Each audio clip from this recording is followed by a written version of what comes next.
me till the morning. Tell me you want it. You know I go on and on. Cause you're too important. I'm honest, too honest. Know if you touch me, I'm gone it. Just say the word and I'll give you all I can. Don't act like this ain't a good time. I'll be in a lifetime. It's been like this for a while. I gave you all my life. Stay till the sunrise when it's only us.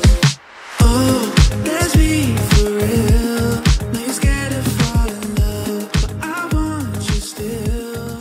I could put in all the work. Halo, selamat pagi teman-teman. Hari ini kami berada di Desa Nangablantikan. Setelah kemarin berkegiatan di Desa Blibi, Desa Nangablantikan ini adalah desa di Kecamatan Blantikan Raya di Kabupaten Lamandau. Saya pada pagi hari ini telah berada di kantor desa dan di sebelah saya ada Bapak Kepala Desa Nangablantikan. Selamat pagi Pak Kades. Pagi Pak. Ya, dengan Bapak namanya? Pak Frans Arimika. Pak Frans ya? Ya. Ya. Pak Frans ini adalah Bapak Kades Nangablantikan yang sudah menjabat mulai tahun berapa ya Pak? Tahun 2019 Pak. 2019 ya. Oke, jadi sudah cukup lama juga dan menurut pengakuan beliau adalah seorang putra asli daerah di sini Pak ya? Iya Pak, benar. Kembali mengabdi untuk desa kelahiran ya? Kelahiran. Ya. Bagaimana ceritanya Bapak sebagai seorang anak muda yang kuliah di kota, kemudian ingin kembali ke desa ini untuk membangun desa ini, apa yang menjadi motivasinya Pak? Ya, baik Pak. Terima kasih Pak. Terutama yang pasti kita sebagai putra daerah tentunya ingin memajukan sebuah desa. Terpikir dari mana waktu itu ketika kuliah sebenarnya tidak ada seperti itu Pak. Kesampaian ingin membangun daerah, tapi pada intinya kenyataannya berjalan seiringnya waktu, keinginan tersebut muncul di dalam benak. Keinginan kembali ke daerah, membangun daerah, otomatis membangun desa tersebut seperti itu.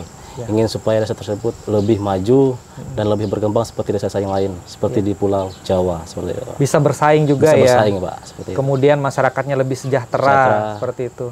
Kalau dulu awalnya memang tidak ada rasa keinginan tidak untuk ada Pak. Jadi kepala desa tidak ada keinginan. Tapi berjalan seiringnya waktu ada keinginan muncullah keinginan tersebut. Saya dengar-dengar Bapak juga dulu waktu masa kuliah itu aktif di berbagai organisasi kemahasiswaan ya. Iya Pak. Ini apa manfaatnya menurut Bapak ikut organisasi ini dengan pekerjaan yang sekarang Bapak geluti sebagai seorang kepala desa?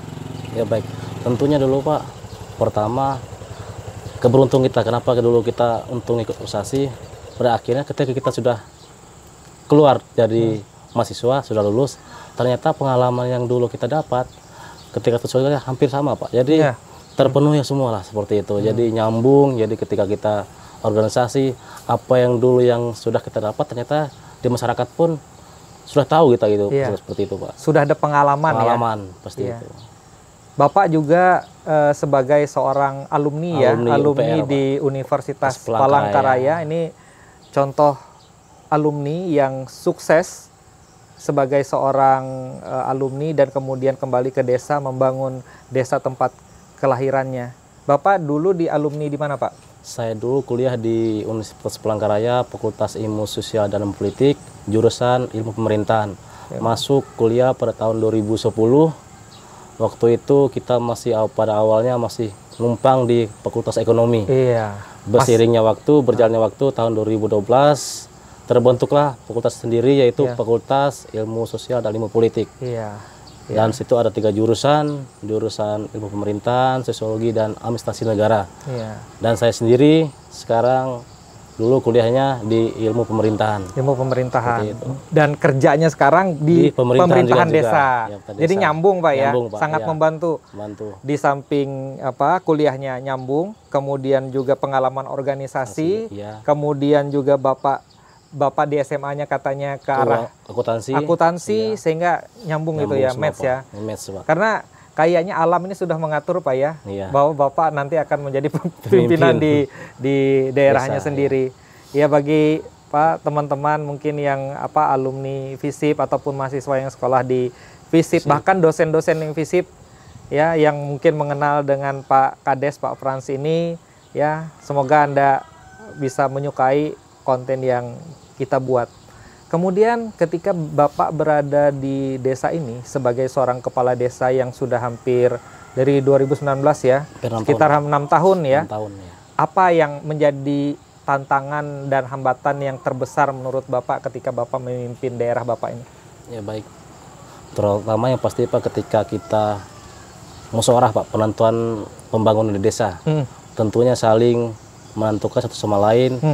Ada masyarakat pengen ini, masyarakat pengen itu, tapi tentunya kita sebagai kepala desa, kita harus mengikuti yang mana yang lebih prioritas dulu. Prioritas ya, ada skala prioritas ya. Skala prioritas tentunya, terutama di segi jalan, terus sanitasi, terus air bersih, itu yang terutama di desa. Nah, tentunya di desa kita sekarang mungkin Bapak sendiri sudah melihat langsung, ada pekerjaan jalan cor di desa kita. Jalan desa ya. Jalan desa. Seperti itu. Kalau Bapak sebagai seorang aparatur desa ya, yang dilantik sebagai kepala desa, yang berpengalaman lah sudah hampir 6 tahun ini. Pak. Apakah desa itu sekarang Pak ada paradigma yang berbeda dengan desa zaman dulu? Kalau desa zaman sekarang kan istilahnya karena sudah mempunyai anggaran dana desa sendiri. Sehingga apakah desa ini mandiri kah di dalam menentukan keinginannya ya, tanpa ada campur tangan dari pemerintah kabupaten misalnya? Ya mungkin bisa diseringkan, karena saya seorang awam ya, tidak tahu apakah tetap kabupaten itu, pemerintah kabupaten juga tetap berperan penting dalam desa ini, atau kita mempunyai kemandirian di dalam menentukan keinginan kita sendiri berdasarkan anggaran yang sudah kita terima gitu. Ya, tentunya keinginan desa itu mandiri Pak, tapi seiringnya keluarnya undang-undang desa yang awal nomor 4 tahun 2014 dan sekarang dirubah nomor 3 tahun 2024 undang-undang tentang desa tersebut. Tentunya ketika keinginan desa ingin melaksanakan kegiatan ini tapi terbentur dengan atur pemerintah, terutama di Permendagri, Permendes sama Permenkeu. Jadi mutlak anggaran itu tidak bisa desa yang wewenang penuh. Tetap ada ini ya, prioritas sendiri Pak dari pemerintah daerah, seperti itu. Jadi semuanya harus dikonsultasikan semua ya Pak. Ngikutin dari pemerintah daerah gitu ya. Jadi tidak bisa kita sesuka hati ingin bikin ini bikin itu seperti itu. Jadi semuanya harus ada kayak semacam supervisi Pak ya dari pemerintah daerah. Oke. Bapak sebagai kepala desa, jumlah masyarakat yang ada di desa Bapak ini kira-kira ada berapa banyak ya Pak? Kita di Desa Nangablantikan sekarang ada 4 RT, kepala keluarga kurang lebih 135 atau 175 kepala keluarga, dan jumlah jiwa kurang lebih 525 jiwa. 525 jiwa. Ya. Sangat ini ya, sangat presisi angkanya. Kemudian mata pencaharian masyarakat yang di sini itu mayoritas itu apa, sebagai apa Pak? Rata-rata mata pencaharian Pak kerja di perusahaan Pak. Perusahaan ya? Perusahaan apa itu Pak? Perusahaan sawit. Sawit ya? Perusahaan sawit, dan juga ada yang kerja di sawit sendiri. Kebun sendiri. Itu. Dan juga ada kerjanya nelayan, mencari ikan. Ada ya, masih ya? Masih ada. Kalau kita melihat mendengar cerita Bapak tadi, ada yang kerja di perusahaan, rata-rata mempunyai kebun sawit sendiri gitu. Apakah masyarakat di desa ini sudah memiliki kesejahteraan yang bagus Pak, atau masih ada masyarakat yang di bawah garis kemiskinan? Ya, untuk sekarang Pak sudah kesejahteraan yang bagus Pak. Bagus ya? Karena pertama sudah mempunyai sawit sendiri, kebun sendiri, yang kedua punya perusahaan, kerja di kebun perusahaan. Nah itu Pak, dari dulu kenapa di desa kita ini awalnya dulu terkucur dana yang cukup gede di desa kita, cukup besar dana desa itu. Tapi seiringnya waktu, karena kita desa dianjur saran juga untuk mengatasi kemiskinan, agar tidak ada lagi kemiskinan desa, jadi kita khusus Desa Nangablantikan, kita sekarang dana kita sudah di bawah seperti itu, turun gitu, karena kemiskinan kita sudah tidak ada seperti itu Pak. Sudah aman ya, sudah sejahtera ya. Tapi kalau untuk PAD kita sekarang masih kecil Pak. Ya? Untuk pendapatan desa masih kecil kita sekarang, maka sekarang kita sudah baru mulai berbenah bagaimana cara menggali PAD tersebut agar lebih nanti satu untuk tunjangan kita seperti itu Pak. Oh, gitu. Tunjangan perangkat desa, kepala desa, para RT, para mantir adat, itu nanti. Karena kita sewaktu-waktu ke depannya kita bukan hanya mengharapkan dana dari pemerintah daerah, desa pun bisa menggali potensi tersebut. Oh iya. Kalau di desa ini Pak, untuk usaha desa itu apakah memiliki badan usaha milik desa, BUMDes misalnya, yang dikelola oleh pemerintah desa, ataupun apa yang bisa menjadi keunggulan desa ini yang bisa menjual? Karena kalau saya lihat di desa Nangablantekan ini tidak ada wisata Pak ya? Iya Pak, tidak ada. Jadi kita kalau untuk BUMDes kita sekarang di Nangablantik kita BUMDes ada, sekarang bergelut di air bersih. Air bersih. Jadi air isi ulang sama air bersih ke rumah warga. Ke rumah warga ya? Seperti PDAM, Papsimas kalau namanya desa. Disalurkan melalui pipa-pipa? Pipa-pipa. Oh iya, yang tinggi tadi yang di belakang itu ya? Itu, Pak. Iya. Oh, jadi itu bisa usaha BUMDes. Usaha BUMDes ya. Terus yang kedua, usaha BUMDes kita kerjasama sama pihak ketiga, angkut TBS itu Pak, angkut tandan buah segar. Pengangkutan tandan buah segar sawit itu ke perusahaan. Iya. Itu perusahaan Sumber Geraha Mardika, SMG. Berapa jauh dari sini? Kurang lebih 30 kilo lebih Pak. 30 km. Ya. Jadi itu nanti bersama-sama diangkut, kemudian dijual ke sana gitu ya? Bukan dijual, kita upah angkutnya Pak. Upah angkutnya? Upah angkut ya. Upah angkut dari pakai apa itu? Pakai truk? Pakai truk Pak. Pakai truk ya. Truk, iya. Oh ya. Itu jadi usaha desa itu ya? Desa ya. Kemudian saya juga mendengar bahwa Desa Nangablantikan itu pernah terjadi banjir besar Pak ya? Benar Pak. Itu bisa diceritakan Pak? Kapan dan kenapa bisa terjadi banjir itu? Ya. Waktu itu khususnya di Nangablantikan pernah terjadi banjir besar pada tahun 2020 yang mana dulunya awalnya banjir cuman di sekitaran bawah, untuk bawah, dan pada akhirnya tahun 2020 itu pada bulan 9 kantor desa tersebut juga terkena banjir. Kena juga banjir ya? Padahal ini tinggi ya ini ya Pak? Tinggi ya? Banjir. Iya. Nah itu pada awalnya warga-warga kita fungsikan semua di gedung belakang kita, aula desa. Dan setelah berapa hari air mungkin menaik, warga kita fungsikan lagi di rumah atas, di rumah betang, tempat keluarga atau nenek saya. Iya. Ada tanggap darurat bencana juga atau dari BPBD datang? Ada datang. Dari kabupaten ya? Kabupaten. Jadi waktu itu yang dari kabupaten datang, Bupati sendiri, Pak Haji Hendra Lusmana, dan Pak Kapolres, Pak Dandim, Kepala BPBD, Pak Kalaksanya juga hadir kemarin ke sini sama Pak Camat. Jadi responnya cepat Pak ya untuk membantu masyarakat ya? Iya Pak. Kalau ke depannya untuk Desa Nangablantikan ini, program Bapak sebagai Kepala Desa, apa yang ingin dicapai ya untuk ke depan yang kira-kira segera Bapak eksekusi ini? Siap. Baik, harapan kita terutama di desa Pak, semua pertama kita yang masih sekarang blank spot. Oh iya. Ya, jaringan, tidak tanpa sinyal. Sinyal. Harapan kita di Desa Nangablantikan itu kedepannya yang sudah saya sampaikan beberapa bulan lalu kepada Kementerian Komunikasi dan Informasi terkait Telkom supaya kedepannya bisa terkabulkan. Bisa masuk ke desa ini Pak. Itu pembangunan tower maksudnya tower, Pak? Oh iya. Tower, seperti itu. Yang sekarang berjalan kita tetap menahi di kampung, seperti jalan, seperti sanitasi lingkungan. Itu yang kita prioritaskan sekarang terlebih dulu. Kemudian Pak, saya penasaran, saya kan sebagai seorang tenaga kesehatan juga, kalau untuk akses kesehatan masyarakat di desa ini Pak, bisa diceritakan bagaimana Pak? Apakah sudah ada tenaga kesehatan kah, atau sudah ada bangunan, atau ketika ada kasus-kasus emergensi itu bagaimana caranya Pak kalau dari desa ini Pak? Ya baik, kalau untuk penanganan agak cepat aja. Di Nangablantikan kita ada 2 tenaga yakes, pertama perawat, kedua bidan. Dan mereka juga sudah punya gedung masing-masing. Untuk perawat tinggalnya di postu, untuk bidan tinggalnya di poskesdes, pos kesehatan desa. Itu. Terus ketika ada masyarakat yang sakit, cepat tanggap terhadap perawat tersebut.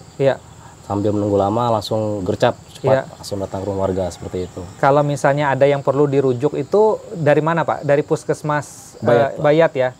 Mengambil ke sini?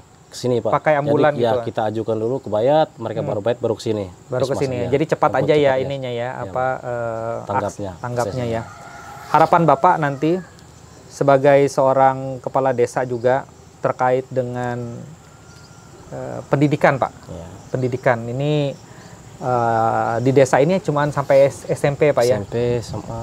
SMA ada, Pak, di desa ini, Pak? Nggak ada, Pak. Nggak ada ya. Ini kalau misalnya Bapak sebagai seorang kepala desa, keinginan Bapak untuk SDM ini desa ini tetap bagus, itu apakah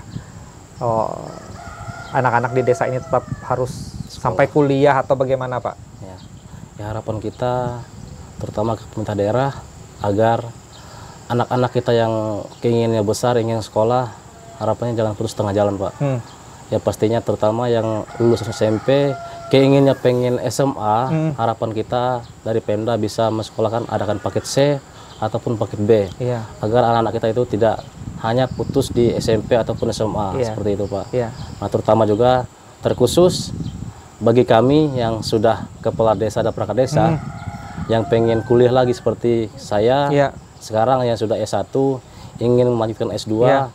kalau memang ada dari pemerintah daerah Iya. ataupun salah satu ini, saya sebagai alumni Unpar, UPR, harapan kita pihak UPR bisa bersama sama Pemda Lemandau terkait perangkat desa dan kepala perangkat desa yang ingin kuliah lagi seperti itu. Mudah-mudahan didengarkan oleh pemangku kepentingan, Pak, ya, baik Amin, di Pak. pemerintah daerah maupun di UPR. Universitas Palangkaraya, agar SDM kita semakin meningkat, Pak, ya. Ya, Pak. Ya, tidak tertinggal juga dengan daerah-daerah yang lain. Iya. Kemudian terakhir, Pak, keinginan Bapak yang ingin disampaikan secara global aja lah kepada pemerintah Kabupaten Lamandau pada umumnya untuk kemajuan desa ini ke depan, Pak. Ya. Kira-kira apa Ya. yang ini? Baik, mungkin harapan kita sebagai kepala desa, terutama untuk pemerintah daerah Kabupaten Lamandau, harapan kita pekerjaan yang sudah diberi ke desa dan juga pekerjaan yang belum terselesaikan, harap bantu desa kita, terutama di segi telekomunikasi, infrastruktur, dan juga sanitasi. Karena kita sekarang untuk penurut pencegahan stunting perlunya sanitasi yang bersih, sanitasi yang sehat. Seperti itu harap kita sebagai desa, dan saya juga sebagai kepala desa Nanggabelantikan, semoga pimpinan Universitas Palangkaraya dan pemerintah Kabupaten Lamandau melihat kita hari ini ngobrol sama Pak Nawan terkait keinginan para kepala desa, perangkat desa yang ingin melanjutkan sekolah ataupun kuliah seperti itu. Karena sangat besar harapan kita agar teman-teman yang perangkat desa yang lulus SMA bisa S1, dan juga para kepala desa yang sudah SMA, sudah S1 bisa melanjutkan ke S2 tuh, seperti itu. Harapan kita sangat besar, Pak. Karena pendidikan itu tidak ada henti-hentinya. Betul. Sampai tua pun tetap belajar gitu, seperti itu. Dan ini tidak hanya keinginan Bapak di sini ya, karena Bapak juga sebagai pengurus APDESI ya. Asosiasi Pemerintah Desa Seluruh Indonesia, saya sebagai sekretaris. Iya, rata-rata keinginannya ingin meningkatkan kompetensi pendidikan, diri. ya Pak, seperti itu, Pak. Iya. Potensi. Jadi tidak hanya dari keinginan sendiri, tapi dari teman-teman juga. Iya. Iya. Oke, begitu bincang-bincang singkat kami dengan Kepala Desa Nanggabelantikan di Kecamatan Belantikan Raya, Kabupaten Lamandau, Pak Frans Arya Mika, Sarjana Ilmu Pemerintahan. Semoga apa yang kita bincangkan pada pagi hari ini dapat bermanfaat dan dapat didengarkan oleh para pemangku kepentingan dan juga masyarakat yang ada di desa ini. Terima kasih, Pak Frans. Terima kasih. Selamat pagi. Ya, selamat siang teman-teman. Ini sudah jam 10 ya, masih jam 10.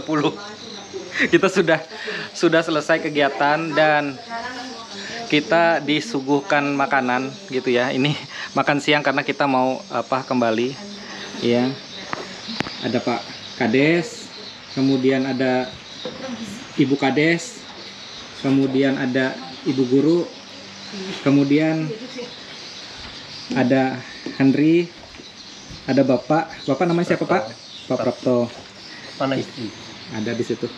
Nah, ini kita disiapkan makanan oleh tuan rumah. Waduh, luar biasa, dari kemarin kami merepotkan terus gitu ya. Terima kasih ya Bapak-bapak ya, Bapak Ibu semuanya sudah menampung kami anak-anak terlantar ini. Tidur malam ini dengan nyenyak. Terima kasih sudah dikasih makanan juga ya. Ini makanannya ini ada apa? Asin khas orang Ikan asin khas orang sini ya. Kemudian ada sarden. Kemudian ini ada telur. Itu ada apa itu? Daun singkong, daun jawal, ada gorengan, atau ada sambal itu. Kemudian ada udang. Luar biasa. Mantap. bisa lambat tuh tapi Semoga Pak Prapto ini ya senang ya. Sangat senang. Terima kasih Pak Kades ya atas jamuannya Ibu. Terima kasih ya. sama-sama Pak. Semoga kita bisa bertemu nanti kalau Anda ke Palangkaraya giliran kami lagi yang menjamu Anda. 1, 2, 3. Nah, kabarin aja. Tangan tak Ya. Terima kasih. Mari kita makan.